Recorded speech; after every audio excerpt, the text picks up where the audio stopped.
Bien, vamos a compartir.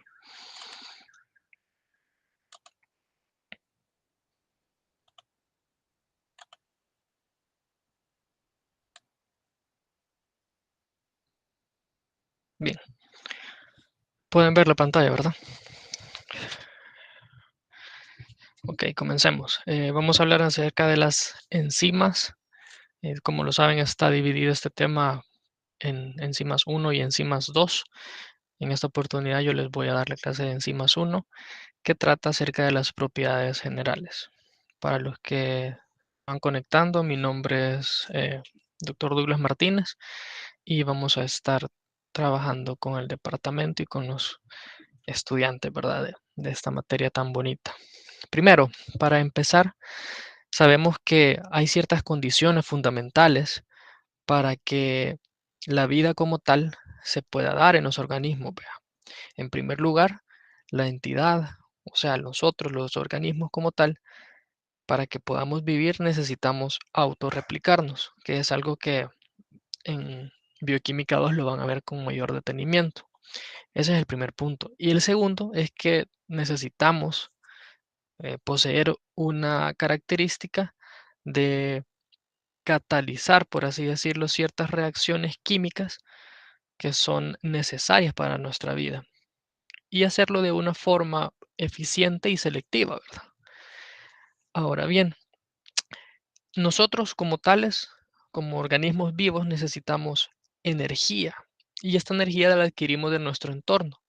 Entonces, para consumir estas grandes cantidades de energía, como por ejemplo por medio de los alimentos o de lo que consumimos, necesitamos adquirir esa energía de estos nutrientes, ¿verdad? Entonces, para eso, por ejemplo, tenemos el caso de la glucosa o la sacarosa que adquirimos en la dieta. Esta eh, podría reaccionar con el oxígeno para formar energía. Pero, como ustedes lo saben y comúnmente tenemos todos en nuestra casa almacenada azúcar en un botecito, en una bolsa, para que para que este compuesto reaccione con el oxígeno y pueda producir energía, pueden pasar hasta años y no lo va a hacer. Entonces, ¿cuál es la diferencia? Que en nuestro organismo, al consumir esta forma de energía, se produzca grandes cantidades o se libere grandes cantidades de energía directamente en nuestro organismo. Bueno, pues esa diferencia radica en las enzimas. Y cuando hablamos de enzimas, ¿de qué estamos hablando específicamente? Bueno, son compuestos o moléculas de origen, por no decir completamente proteico, porque hay algunas enzimas que no son proteínas, ¿vea? Como lo son las RNA ribosomales o las ribosimas, que prácticamente se encargan de realizar una actividad endonucleasa, ¿vea? Eso, como les digo, lo van a ver más adelante, pero podemos generalizar en que la mayoría de enzimas son de origen proteico. Ahora bien, también las enzimas actúan como estos catalizadores. Ustedes saben que hay catalizadores de origen inorgánico y están los catalizadores de origen biológico, en este caso las enzimas. ¿Y qué son por qué catalizadores? Bueno, porque como lo saben, tal como lo dice su nombre, saben que la función de un catalizador es aumentar la velocidad de una reacción química y sin alterar, ¿verdad? La forma permanente o el equilibrio de la reacción como tal. Es decir, no se va a modificar concentración, no se va a modificar función, no se va a modificar, podemos decir, la forma o la estructura de la proteína, ni se va a consumir como tal. Ahora, se dice también que las enzimas son específicas y que poseen un alto grado eh, para la unión, digamos, a sus sustratos, una gran afinidad por su sustrato. ¿Qué quiere decir esto? Que las enzimas catalizan reacciones específicas y actúan de acuerdo a la unión con sus sustratos eh, también específico, ¿verdad? Y esta propiedad podemos decir que las enzimas la adquieren gracias a la presencia de ciertos grupos funcionales en su sitio de unión con el sustrato. ¿Por qué?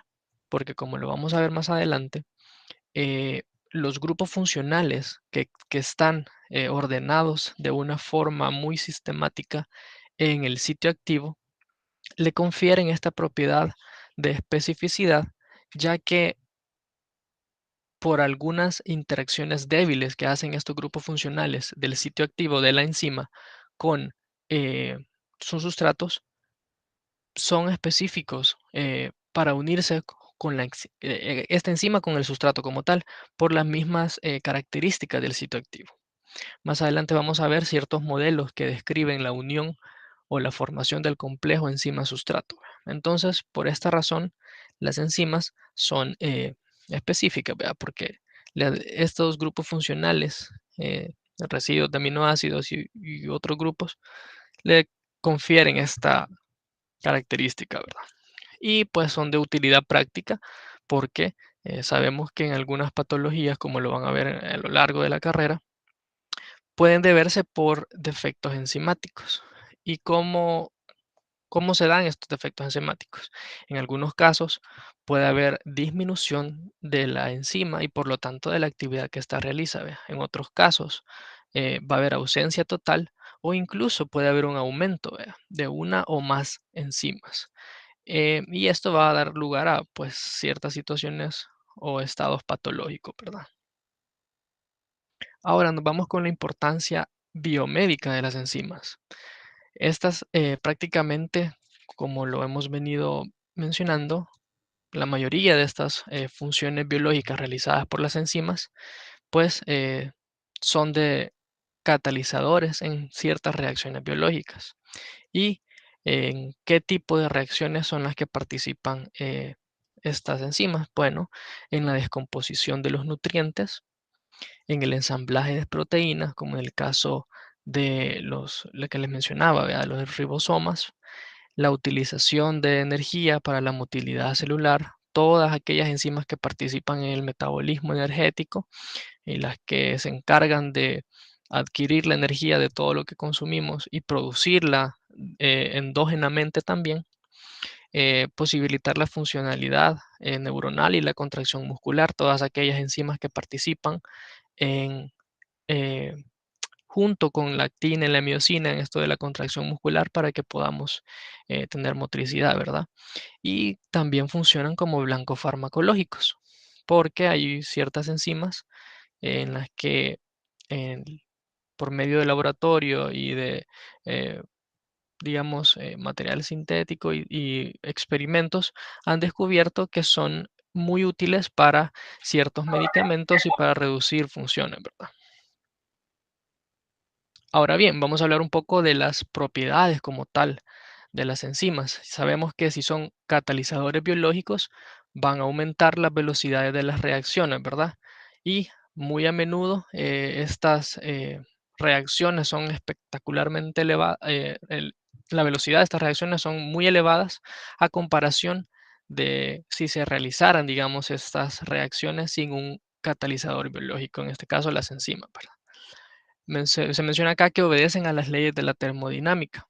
¿Por qué obedecen a las leyes de la termodinámica? No es objetivo, digamos, de esta clase, pero es importante mencionar que las leyes de la termodinámica prácticamente estudian el traspaso de energía, digamos, la transferencia de energía de un sistema a otro. Pueden haber sistemas abiertos o cerrados, en los cuales solo hay, si es cerrado, pues una transferencia de energía como tal, y si es abierto, se puede transferir energía y aparte de eso, puede también haber transferencia de masa. Entonces las enzimas obedecen a estas leyes de la termodinámica porque participan en la transferencia de energía por medio de grupos funcionales, por medio de también algunos, podemos decir, compuestos porque hay ciertas estructuras que vamos a ver más adelante que participan en estas reacciones enzimáticas y que se unen a la enzima para conferirle una actividad, ¿verdad? Una actividad catalítica como tal. Entonces obedecen a las leyes de la termodinámica y también podemos decir que eh, son termolábiles por el hecho de que, como ya lo hemos mencionado, son la mayoría de origen proteico y con estructura terciaria o cuaternaria. Entonces, ustedes saben que las proteínas con cambios de temperatura pueden llegar a perder esta estructura terciaria o cuaternaria por el hecho de que las proteínas se desnaturalizan a ciertas temperaturas. Entonces, son termolábiles porque a ciertas temperaturas van a perder esta función catalítica por la razón que les menciono, ¿verdad? De la desnaturalización. Pueden también catalizar reacciones directas e indirectas, porque rara vez van a formar productos secundarios, ¿verdad? Solo es lo que producen como tal, y esta misma característica es la que le va a dar eh, la alta afinidad por su sustrato, ¿verdad? Y también algo importante de mencionar, que es una de las diferencias que vamos a ver más adelante con los catalizadores inorgánicos, es que son controladas eh, por mecanismos regulatorios. Es decir, las enzimas pueden, como ustedes lo van a ver en la otra clase, enzimas 2, tener cierta regulación. Y hay muchos factores que pueden regular la actividad de cada una de las enzimas. Vea. Entonces, como les mencionaba, las enzimas son catalizadores biológicos. Vea. Y hay también catalizadores de origen inorgánico, podemos decir. ¿Y cuáles son las diferencias de eso? ¿En qué radican las diferencias? Bueno, primero, la primera característica o diferencia, podemos decirlo, de entre las enzimas y los catalizadores inorgánicos es por su naturaleza química. Tal como les he mencionado, gracias a su estructura proteica, las enzimas pueden adquirir estructuras terciaria o cuaternaria y son las únicas moléculas capaces de adaptarse a su sustrato, como lo vamos a ver en unos modelos que se plantearon para la formación del complejo enzima-sustrato. Entonces, los catalizadores inorgánicos no pueden o no son capaces de adaptarse al sustrato como tal, vea. Y obviamente a diferencia de las enzimas, no son de origen proteico. Otro, lo que ya les mencionaba, es la termolabilidad. Como ya les expliqué, vea, las enzimas tienen una temperatura óptima a la cual funcionan de manera más eficiente. Y los catalizadores inorgánicos generalmente, a medida va aumentando su temperatura, va aumentando, digamos, también su actividad catalítica, pero en las enzimas no, vea, porque sabemos que esto no es posible por la desnaturalización de la misma. Otra diferencia es que las enzimas pueden regularse y tienen una especificidad, ¿verdad? Y los catalizadores inorgánicos pues no lo tienen. Eh, Generalmente se puede utilizar un catalizador para muchas reacciones y puede funcionar de diferente forma, ¿verdad? Pero en el caso de las enzimas, la mayoría son sumamente específicas, tanto para el tipo de reacción que va a catalizar y también para el tipo de sustrato al cual se va a unir para producir los, los compuestos, ¿vea? Que dan origen a estas reacciones. Y la eficiencia, ¿vea? ¿Por qué eficiencia? Porque en la mayoría de las reacciones enzimáticas eh, no es necesario grandes cantidades de enzima, sino que podemos decir, con concentraciones bajas se pueden realizar estas reacciones y aparte de eso, las enzimas, por esta misma eficiencia, es debido a que estas no se consumen durante una reacción. ¿Vea? Entonces, si usted agrega cierta concentración específica de enzima a cierta reacción, esa concentración o ese volumen de enzima que usted agregue no se va a eliminar. Vea. Usted lo puede aislar después y va a tener la misma cantidad. Entonces, a diferencia de los catalizadores inorgánicos, las enzimas no son consumidas por estas reacciones.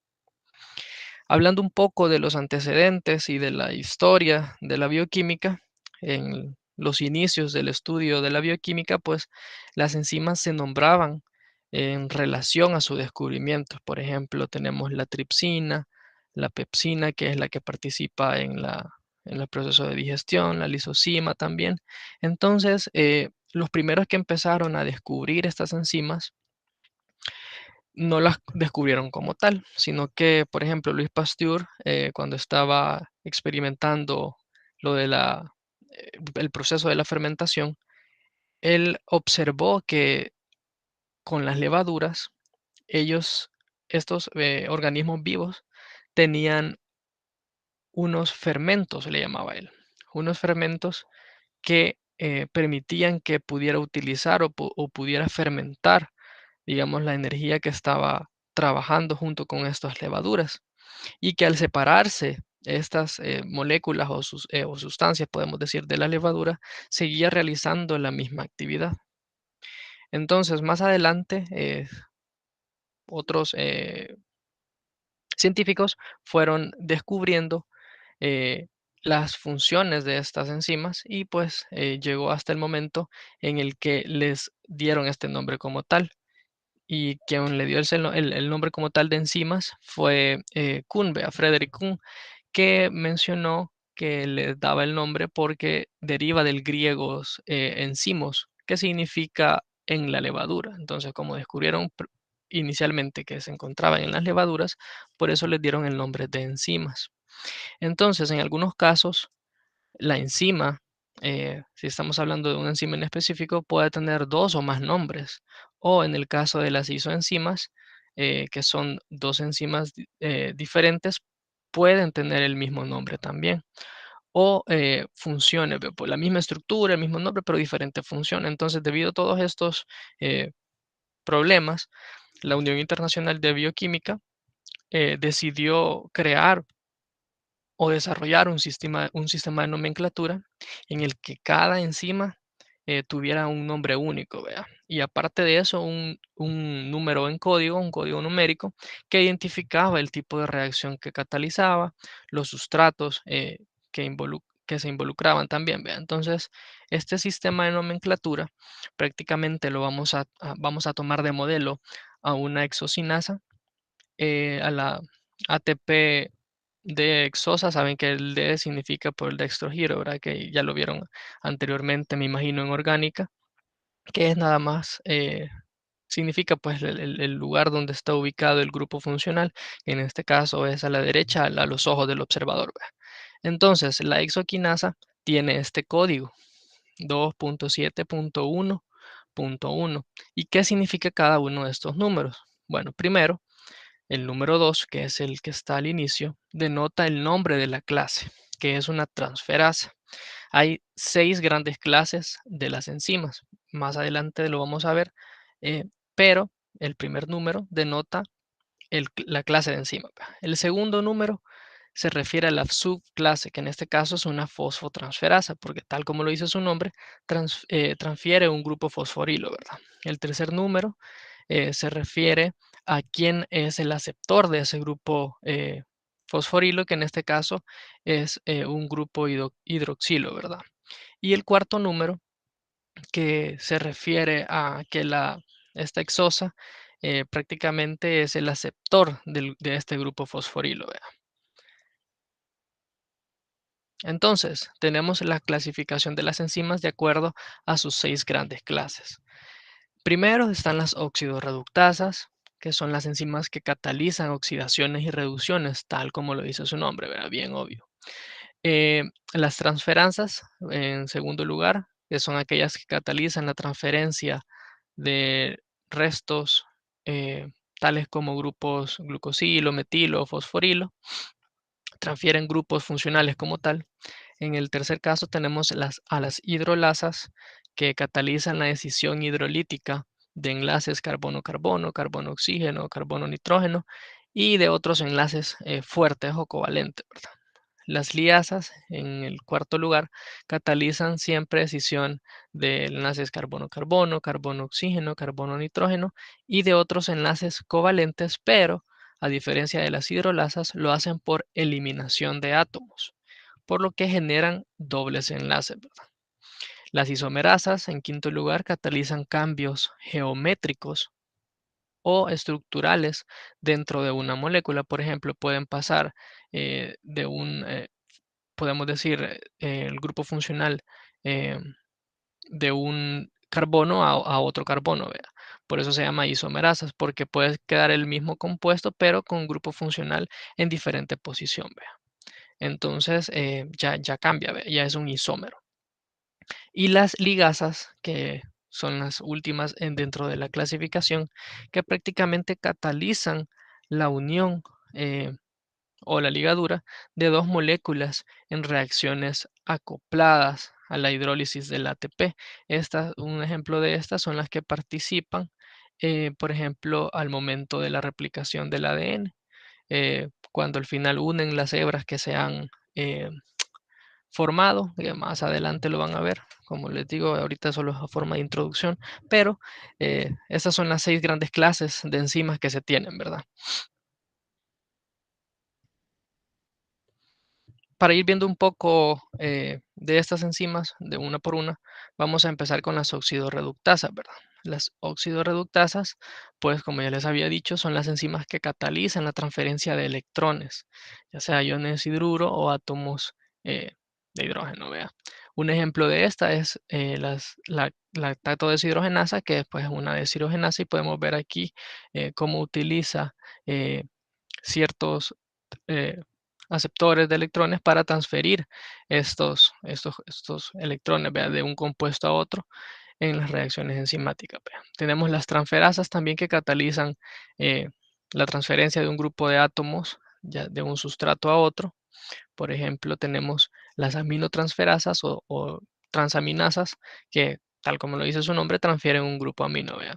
O las quinasas, que transfieren un grupo fosfato. Entonces acá tenemos de un sustrato a otro cómo transfieren, digamos, este compuesto de acá, un grupo amino, lo transfiere del glutamato, la alanino, a la alanina, ¿vea? Por eso se llama alanina transferasa, o tienen las transaminasas, ¿vea? Entonces, del piruvato puede ser un sustrato, pero no lo utilizan como tal, ¿vea? Sino que el grupo amino lo obtienen del glutamato y lo pasan a la alanina, ¿vea? Lo van a ver más adelante con mayor detenimiento, ya en los ciclos, digamos, ciclo de Krebs, en la glucólisis, cómo van transfiriendo estos grupos de compuesto en compuesto gracias a estas enzimas, ¿vea? En este caso, la alanina aminotransferasa. Las hidrolasas, pues, catalizan la ruptura de un enlace químico mediante la adición de una molécula de agua. En otras palabras, pues, es una transferencia de grupos funcionales al agua, ¿vea? Los ejemplos de estas, la quimiotripsina es una, la lipasa puede ser otra, las proteasas y muchos otros ejemplos de enzimas clasificadas dentro de las hidrolasas. Las liasas catalizan la ruptura de enlaces químicos, excluyendo enlaces peptídicos por un proceso distinto al de la hidrólisis. Vea, como ya lo había mencionado, eh, a diferencia de estos, no se hacía por medio de hidrólisis, sino que por medio de, puede ser transferencia de energía, ruptura de enlaces, en las que pasaban de triples enlaces a dobles enlaces, ¿verdad? Los ejemplos de estos son la aldolasa, puede ser un ejemplo, o la piruvato descarboxilasa. Las isomerasas, como les mencionaba, la transferencia de grupos dentro de moléculas dando formas isoméricas, ¿vea? Un ejemplo puede ser la triosa fosfato isomerasa. En este caso podemos ver cómo el mismo compuesto está como tal, pero le podemos, como decirlo así, le da vuelta, ¿vea? Le pone el grupo funcional en otro carbono. Entonces ya no es como tal dihidroxiacetona fosfato, sino que es delta gliceraldehído trefosfato, porque ha cambiado los grupos funcionales de un carbono a otro, ¿vea?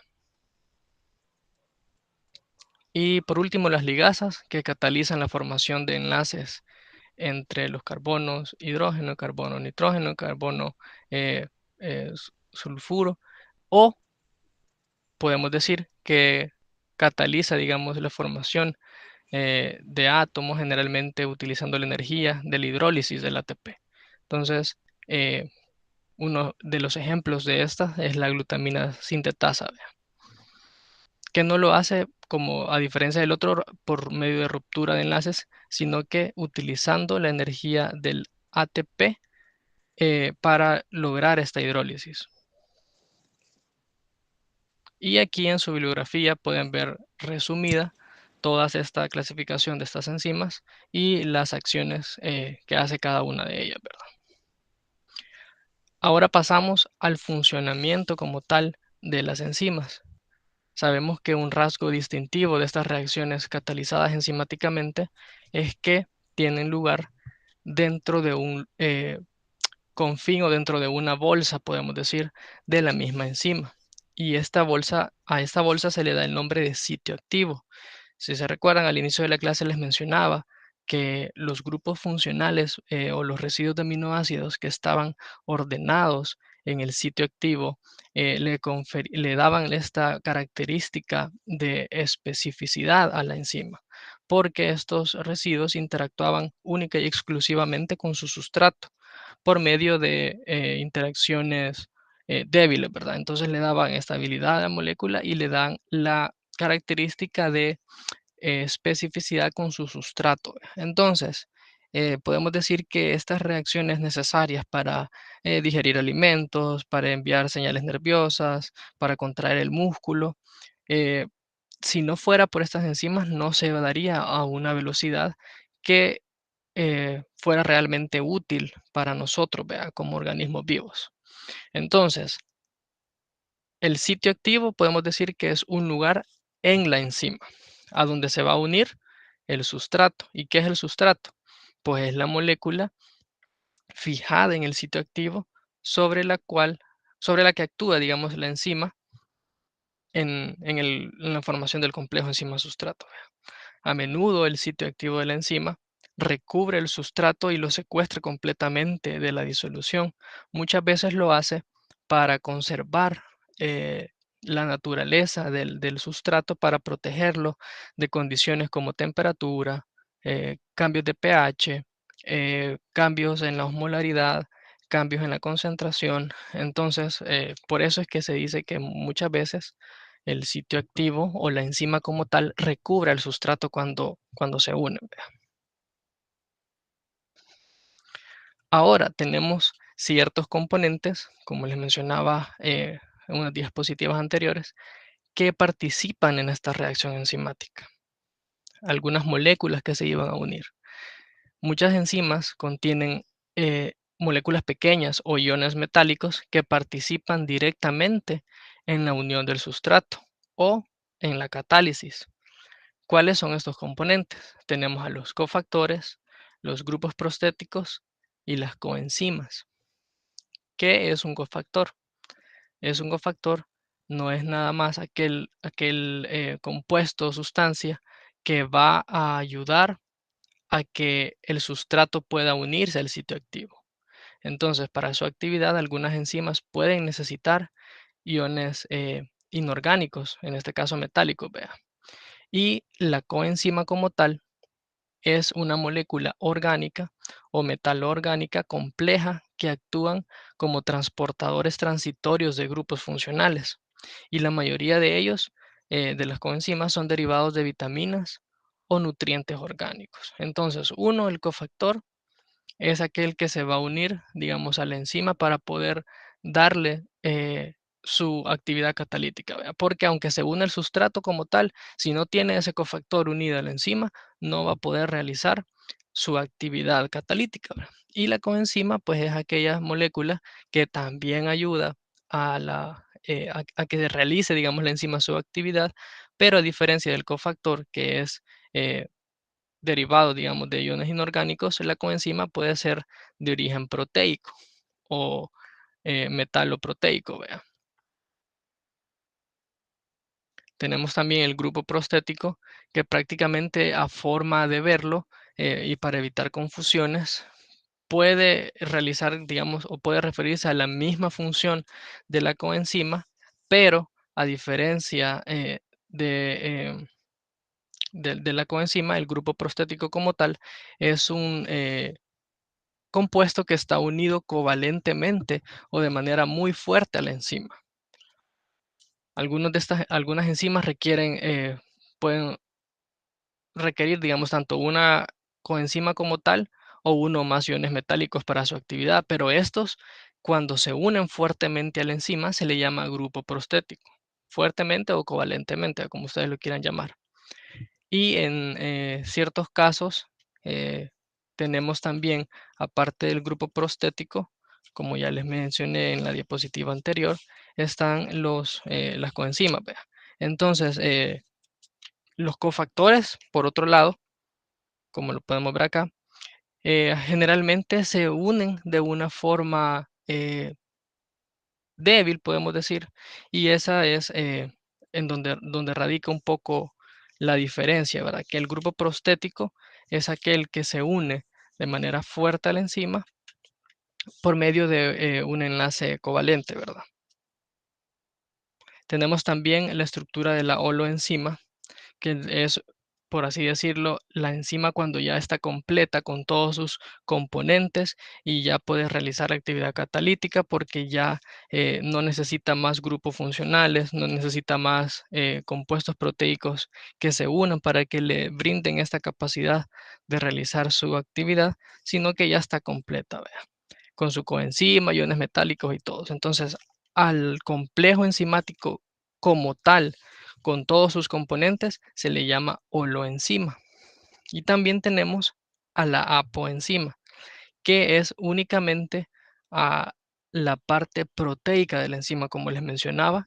La enzima puede tener unida iones metálicos, puede tener unida otros grupos funcionales, pero todo aquello de la holoenzima que sea de origen proteico, o sea, que sea parte proteica, no importando si es de la enzima como tal o si es otro compuesto que se une, a esto se le llama apoenzima. Entonces, a forma de resumen, podemos decir que el grupo prostético, como les mencionaba, son los que se incorporan de manera firme y estable en la estructura de una proteína o de una enzima mediante fuerzas covalentes o no covalentes, vea. Y los cofactores tienen funciones similares al grupo prostético, pero la principal diferencia es que se unen de forma débil y transitoria a las enzimas o a los sustratos como tal, porque muchas veces estos cofactores no necesariamente siempre se van a unir a la enzima, sino que muchas veces se unen al sustrato para que éste adquiera una conformación estructural que le permita ser afín al sitio activo. Entonces, ese término lo tienen que tener en claro que muchas veces los cofactores se van a unir al sustrato y no a la enzima. ¿Ve?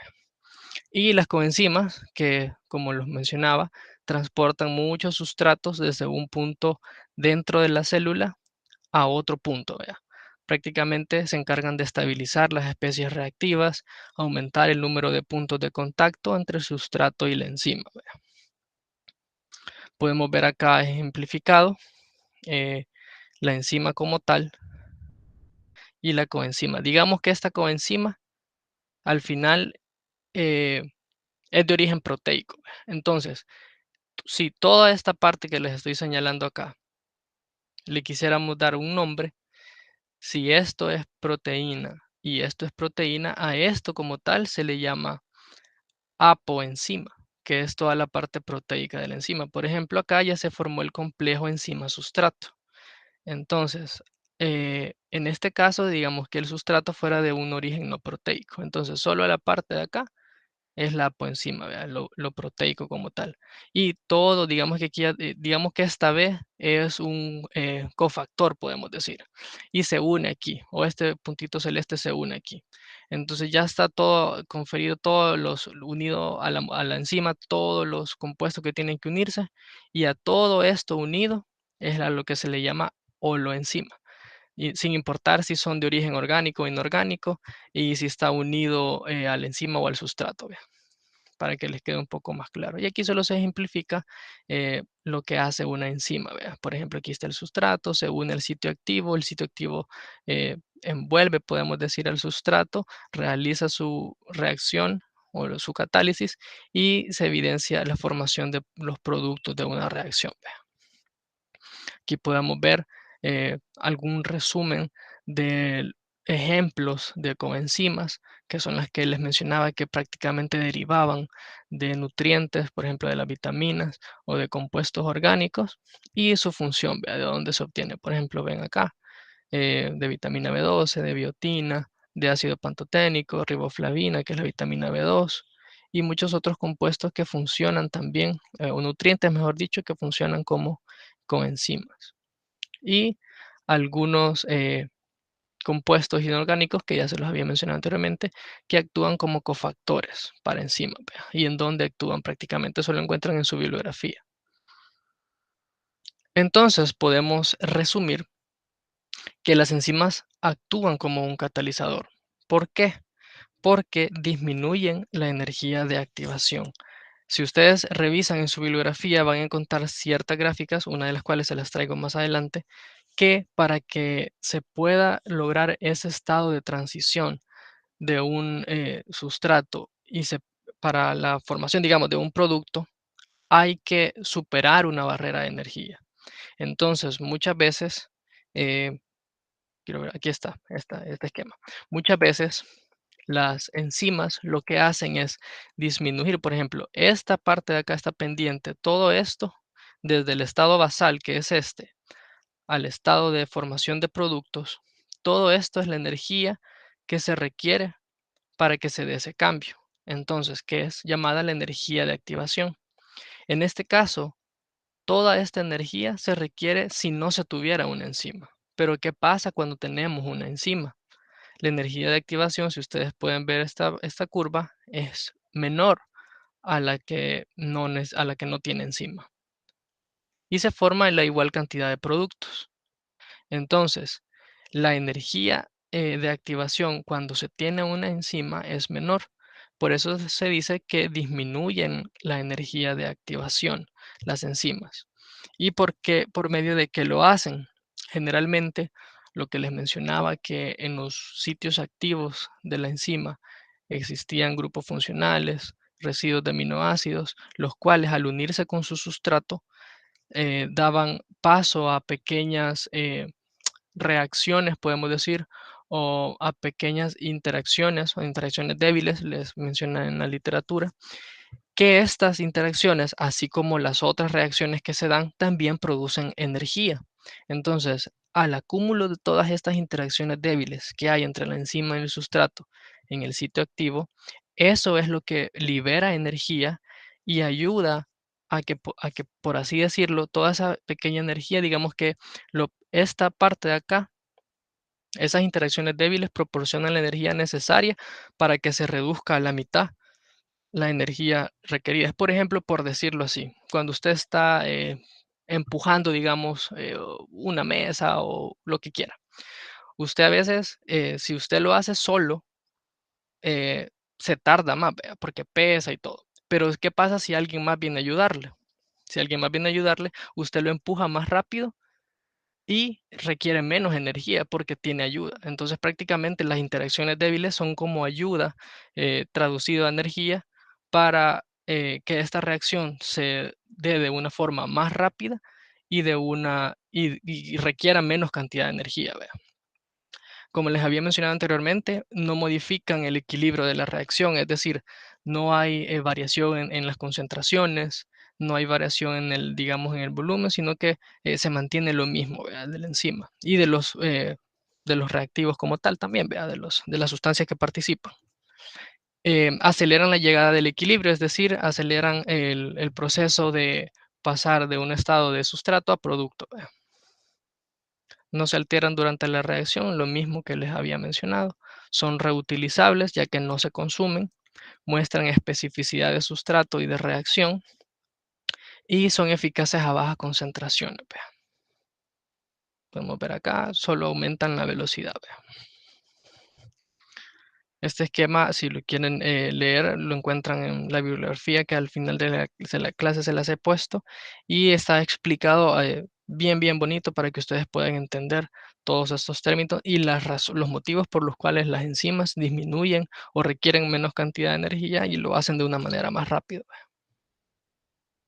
Ahora, para hablar un poquito de cómo explicamos, digamos, esos incrementos altamente selectivos en la velocidad de las reacciones catalizadas por las enzimas. Primero es la reordenación de los enlaces covalentes durante la reacción, es lo que les mencionaba de los residuos o los grupos funcionales en un sitio activo. ¿Vea? Estas reacciones químicas de muchos tipos entre sustratos y grupos funcionales son los que proveen esta energía, estas interacciones débiles. Menciona acá las interacciones covalentes entre enzimas y sustratos hacen disminuir la energía de activación, o sea, aceleran la reacción. Y prácticamente las interacciones no covalentes entre la enzima y el sustrato son las que brindan esta energía. Se forma, digamos, una cantidad de energía con la reacción como tal o principal del sitio activo entre la enzima y el sustrato, pero también las otras que se dan a lo largo de la enzima, recuerden que es una estructura proteica. Entonces perdón, residuos de aminoácidos en toda la enzima, no solo en el sitio activo. Entonces, para brindarle estabilidad a la molécula y al complejo enzima-sustrato, eh, gran parte de esta energía requerida para disminuir la necesidad de energía de un estado de transición, pues proviene de estas interacciones débiles. Vea. Por otro lado, tenemos la clasificación de las enzimas de acuerdo a su complejidad. Y como ustedes lo saben, pueden ser de origen monoméricas, oligoméricas o sistemas multienzimáticos, de acuerdo a su estructura, ¿verdad? Como tal. Tenemos en primer punto las monoméricas, que prácticamente son aquellas que eh, tienen prácticamente, por así decirlo, una sola unidad, porque muchas enzimas pueden tener hasta 60 unidades, ¿vea? Pero las monoméricas son las que se componen de una sola unidad y de una sola cadena polipeptídica. Prácticamente estas enzimas monoméricas no presentan una estructura cuaternaria. Y algunos ejemplos de estas enzimas pueden ser las enzimas hidrolizantes, como la lisozima, la elastasa, la ribonucleasa, el tripsinógeno, la carboxipeptidasa. Todas estas eh, tienen estas características, ¿verdad? De no presentar estructura cuaternaria y solo constar de una cadena polipeptídica. Las oligoméricas, ¿cuáles son estas? Las que comprenden de dos o más subunidades. Alguna literatura menciona que se pueden haber hasta 60 unidades aisladas en un solo complejo, digamos, o en una sola unidad enzimática como tal. ¿Verdad? Pero entonces, podemos generalizarlo como aquellas enzimas de estructura que comprenden dos o más subunidades. ¿Verdad? Otra característica de ellas es que se asocian entre estas unidades, no es que andan, digamos, no es que están siempre juntas, sino que están ligadas, por así decirlo, o están asociadas para lograr una actividad catalítica. Si alguna de estas partes se libera o se separa de la unidad, ya puede perder o disminuir su capacidad catalítica. Y mencionarles que la mayoría de las enzimas son oligoméricas, que tienen dos o más subunidades. Y bueno, van recibiendo el nombre según el número de unidades que tengan. Por ejemplo, si tiene dos es un dímero, si tiene cuatro es un tetrámero, cinco pentámero y así sucesivamente. ¿Vea? Y también tenemos a los complejos o los sistemas multienzimáticos, que prácticamente son complejos de enzimas diferentes dentro de una célula. ¿Vea? Forman una secuencia de reacciones enzimáticas en una vía determinada. Y el producto de la primera reacción pasa a la siguiente y pasa por otra transformación y así sucesivamente. ¿Vea? Eso es la característica de los sistemas multienzimáticos. Ahora bien, tenemos algunos tipos también de sistemas multienzimáticos, una subdivisión, digamos, eh, de este tipo de enzimas, los cuales pueden ser solubles o disociados, que por ejemplo pueden ser las enzimas de la vía glucolítica, o los complejos multienzimáticos como tal, que es el complejo de la piruvato deshidrogenasa, o bien un sistema enzimático anclado a membrana, que un ejemplo podría ser las enzimas de la cadena transportadora de electrones o cadena respiratoria. Aquí podemos ver ejemplificado los que son solubles, por ejemplo, están en el citosol, por así decirlo, de la célula y están pasando de una reacción a otra. Los complejos multienzimáticos, que son un número no definido, digamos, de enzimas. Pueden ser 5, pueden ser 4, pueden ser 3, pueden ser 2 o más, vea. Eh, entonces, estas van de una reacción a otra pasando el producto que se va obteniendo y se va transformando de una a otra enzima, ¿vea? Y los que están anclados a la membrana, ¿vea? Que son característicos, o un ejemplo de esto podría ser la cadena transportadora de electrones, como ya se los había mencionado.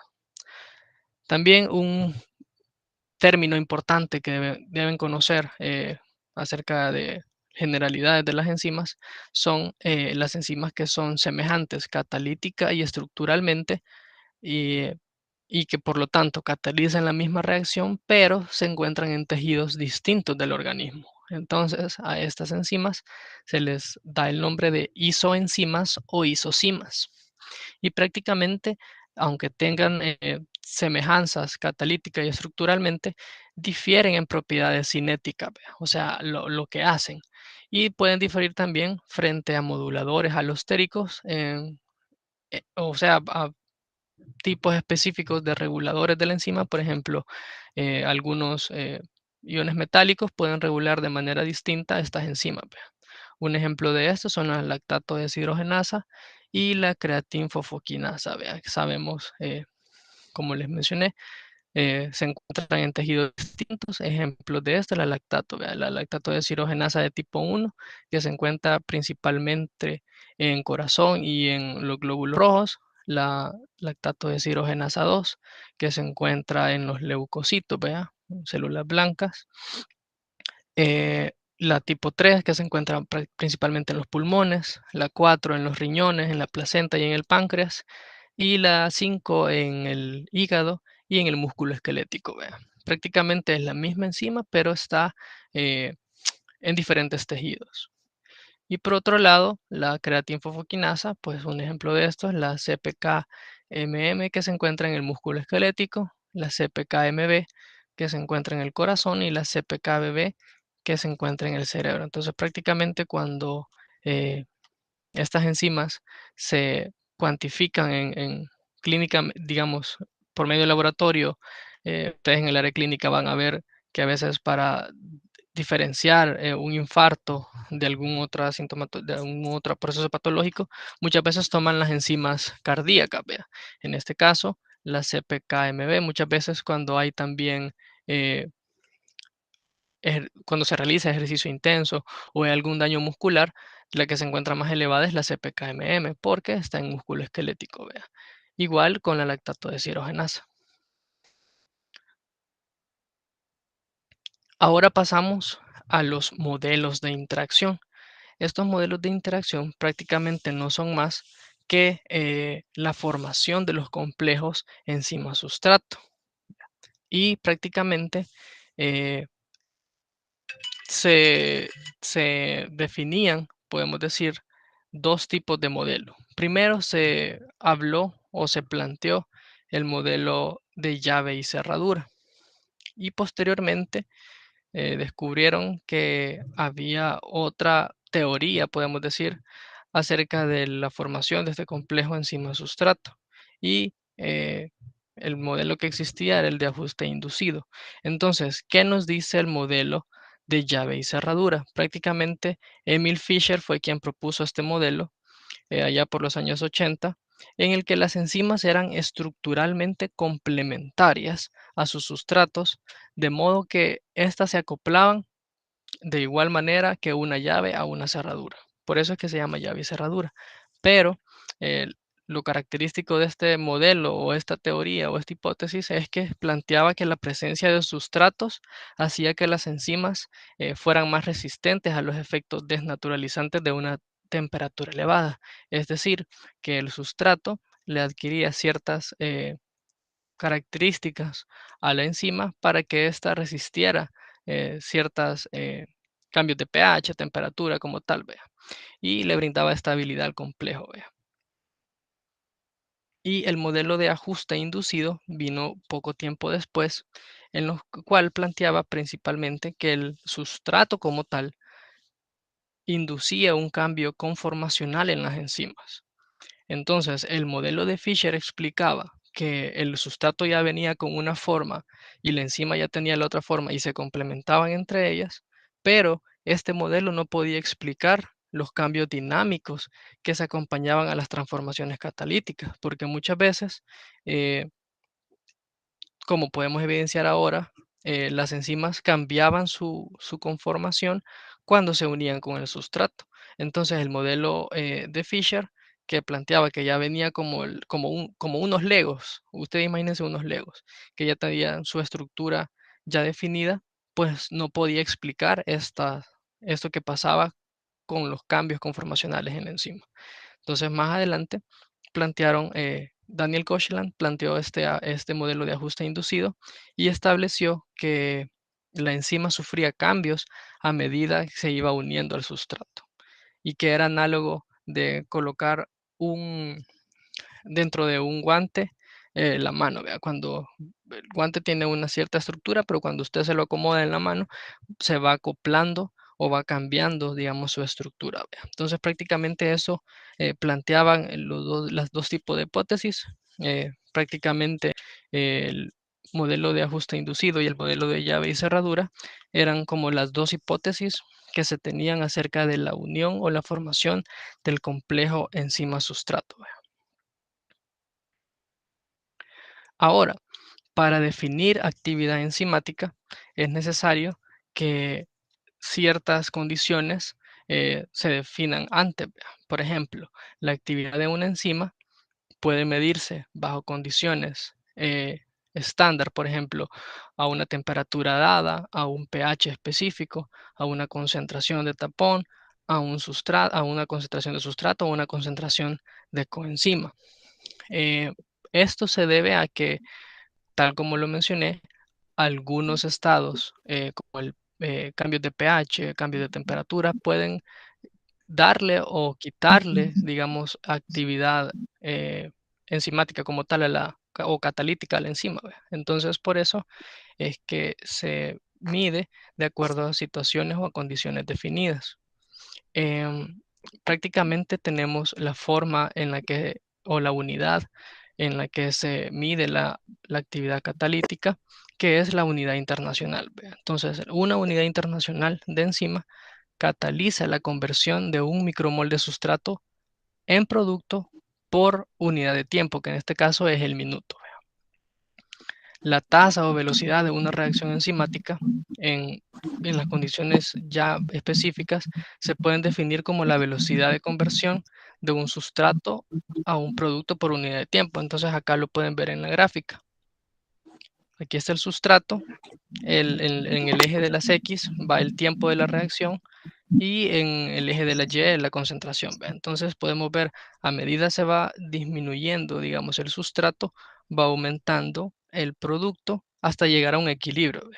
Entonces, prácticamente para medir todo este tipo de conceptos se utilizan ciertos términos, ¿vea? Que los vemos acá. Primero, eh, la medición de la actividad enzimática puede ser ya sea por el número de recambio, por la unidad enzimática, por el catal o la actividad específica. Entonces, ¿qué es el número de recambio? Es el número de moléculas de sustrato transformadas por unidad de tiempo, por una molécula de enzima. ¿Vea? La unidad enzimática, como ya les dije anteriormente, es la cantidad de enzima que es capaz de catalizar la transformación de un micromol de sustrato por minuto por litro de suero en condiciones estándar. Por ejemplo, a un pH de 740, eh, a una temperatura de 37 grados o menor, ¿vea? O sea, condiciones ya definidas. El catal es la cantidad de enzima que es capaz de transformar un mol de sustrato por segundo. Y la actividad específica, pues, es el número de unidades de enzima por miligramo de proteína o por mililitro de disolución. ¿Vea? Ahora tenemos los mecanismos de acción enzimática. Prácticamente tiene que ver con la formación del complejo enzima-sustrato. Una vez unido el sustrato a la enzima, pues los grupos funcionales catalíticos que se sitúan en el sitio activo, pues colaboran adecuadamente en la ruptura, ¿verdad? O formación de enlaces mediante diversos mecanismos. ¿Cuáles son estos mecanismos? Se plantean cuatro específicamente: la catálisis por el mecanismo de acción ácido-base, catálisis por proximidad, catálisis por tensión y catálisis covalente. Vamos con el primero, la catálisis ácido-base. Prácticamente esta catálisis es en la que los grupos funcionales ionizables de las cadenas laterales de aminoácido y de los grupos prostéticos, en el caso que estén presentes, pueden contribuir a la catálisis actuando ya sea como ácidos o como bases, y específicamente cuando actúan como eh, donadores, podemos decir, eh, de protones, o cuando los ácidos eh, participan, digamos, en la donación o en la recepción de protones o de iones hidróxido, se llama catálisis específica de ácido o base. Es decir, cuando únicamente hay ácidos o bases que participan en esta catálisis, es que se llama específica. ¿Ve? Pero sabemos que a veces hay reacciones cuyas velocidades pueden responder a todos los ácidos o bases presentes. Entonces, en este caso, cuando eh, todos participan, podemos decir todos los ácidos o bases presentes, eh, es llamada catálisis ácida o básica general. Entonces, en resumidas cuentas, cuando únicamente los que participan son los protones o los iones de hidróxido, se le llama catálisis específica de ácido o base. Por ejemplo, catálisis específica de ácido o catálisis específica de base. Cuando participan únicamente protones. Vea. Si, si adquieren el protón, vea, son catálisis específica de base, o si dona el protón, catálisis específica de ácido. Y en el caso en el que cualquier ácido, no solo los protones o los iones hidróxido, participan en la reacción, pues es catálisis ácida o básica general. Vea. Tenemos también la catálisis por proximidad. Y esta plantea la forma en la que las moléculas pueden interactuar entre sí, pero exclusivamente tienen que estar dentro de la distancia de formación de enlaces. Si no están a una distancia óptima para formación de enlaces, ya no se puede dar este catálisis por proximidad. Entonces, este tipo de o mecanismo de actividad enzimática plantea que a mayor concentración de sustrato, por así decirlo, más probabilidad de encontrarse entre sí y más va a ser la velocidad a la que van a reaccionar. Entonces, prácticamente esta va regida por eh, las concentraciones, vea, a mayor concentración, mayor velocidad y mayor probabilidad de interactuar entre sí. Y prácticamente cuando una enzima se une a moléculas de sustrato en su sitio activo, va a crear una región de alta concentración de sustrato local. Por ejemplo, si nosotros eh, ponemos, por así decirlo, cuando estamos haciendo algún refresco, eh, gran cantidad de azúcar, en esa va a haber una alta concentración de sustrato local en el vaso, vea, y las moléculas se van a orientar para actuar entre sí químicamente. O sea, usted no va a echarle azúcar al vaso y va a tener azúcar afuera. Vea. Entonces, esta catálisis por proximidad prácticamente explica o plantea que a mayor cantidad de sustrato local va a haber mayor actividad catalítica y mayor probabilidad de producir el producto deseado en el medio, ¿vea? Donde se está aumentando la concentración. La catálisis por tensión prácticamente es aquella en la que se va a requerir un cambio en la estructura, por así decirlo, de la enzima para poder adecuarse al sustrato y ubicarse específicamente en un lugar donde se quiere, digamos, producir esta tensión para crear un producto.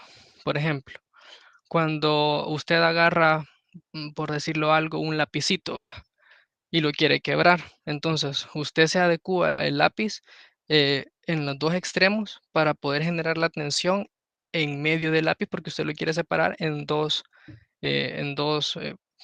pedazos iguales, ¿ve? Entonces, para generar esa tensión, usted ya sabe cómo colocar sus 2 manos en los extremos, ¿vea? Porque lo puede romper, sí, en el medio de un solo, pero si usted quiere ver cómo va cambiando, o cómo se va produciendo la tensión en el lápiz, si usted se fija, antes de quebrarse se genera la tensión y cambia la forma o la estructura, ¿vea? Entonces, cuando se requiere romper un enlace covalente, una reacción lítica, las enzimas normalmente se unen a sus sustratos en una conformación que debilita el enlace dirigido a la escisión y por medio de esta distorsión física y, y la polarización electrónica, ¿vea? Se logra eh, obtener dos productos, ¿vea? Por así decirlo, o la tensión que queremos generar para la producción de energía o de otro compuesto. Esta conformación prácticamente imita la del estado de transición, que prácticamente plantea transitoria representa el punto intermedio en la transformación de sustrato a producto. O sea, es el estado, digamos, de que tiene que sobrepasar la reacción, el estado de transición, para producir de un sustrato a un producto. Por ejemplo, en la metáfora que les ponía de lápiz, el sustrato es uno, ¿verdad? Porque usted tiene un lápiz, pero cuando ya genera la tensión y lo quiebra, ya tiene dos productos. Entonces, prácticamente a eso se refiere. Y tenemos por último la catálisis covalente. Prácticamente este proceso implica la formación de un enlace covalente entre la enzima y uno o más sustratos. La energía de activación en este tipo de catálisis es más baja. Por lo tanto, hay una velocidad más alta. ¿Por qué? Porque se requiere menos energía y como ya les explicaba, lo de la analogía de que si usted empujaba algo y alguien le ayudaba, lo hacía de forma más rápida y con menos cantidad de energía. El estado enzimático en este tipo de catálisis es transitorio, es decir, puede producir cambios, pueden darse cambios conformacionales y todo, pero este estado no va a ser permanente. Cuando ya se haya producido eh, la cantidad o cuando ya se haya transformado, mejor dicho, la cantidad de sustrato en producto, esta conformación vuelve a como había iniciado, vea, o a su conformación inicial. Y particularmente es común entre las enzimas reacciones de transferencia grupales. Lo que les mencionaba, por ejemplo, si la enzima adquiere un grupo funcional porque el sustrato se lo brindó, pero cuando se genera el producto, ya esta enzima, eh, por así decirlo, se desprende, se deshace o se separa del grupo funcional y vuelve a la estructura inicial. ¿Ve? Unos ejemplos de este tipo de catálisis lo podemos encontrar prácticamente con los residuos enzimáticos de cisteína, serina y en menor medida o en algunas de histidina, vea, que participan este tipo de residuos en estas catálisis. Y un ejemplo de esta es la reacción de la fructosa 2,6-bifosfatasa que podemos ver acá en este punto, en la lisina 356, en el residuo de arginina 352, arginina 307 y arginina 257, cómo se va desprendiendo de esto, si ustedes pueden ver acá, aquí se van transfiriendo los grupos y va pasando el grupo fosfato y se va separando de la molécula. Ven acá. Entonces, si ustedes se fijan, según la definición, la energía de activación es más baja y particularmente se da entre enzimas que catalizan reacciones de transferencia grupales. Vea. Entonces ahí está la transferencia del grupo, que prácticamente es el grupo fosfato. Entonces este es un ejemplo de este tipo de reacción. Prácticamente las enzimas, estas son propiedades generales, ¿verdad? También tienen propiedades que van de acuerdo a su cinética o a explicar un poco mejor los principios de cómo hacen las enzimas para realizar estas reacciones de forma más rápida y hacerlo con una menor cantidad de energía. Entonces, eso lo van a ver más amplio en la clase número 2, el día jueves. Prácticamente la bibliografía para esta clase pues la encuentran en el capítulo 7 de Harper, en la edición 31, ¿verdad? Y en Leninger. Principios de Bioquímica, la 7ª edición, en el capítulo 6. Prácticamente iban a encontrar todo lo relacionado con las propiedades generales, pero les invito a que también puedan buscar de otras fuentes, de otros libros para empaparse más de este tema. ¿Vea? No sé si hay alguna duda, alguna pregunta.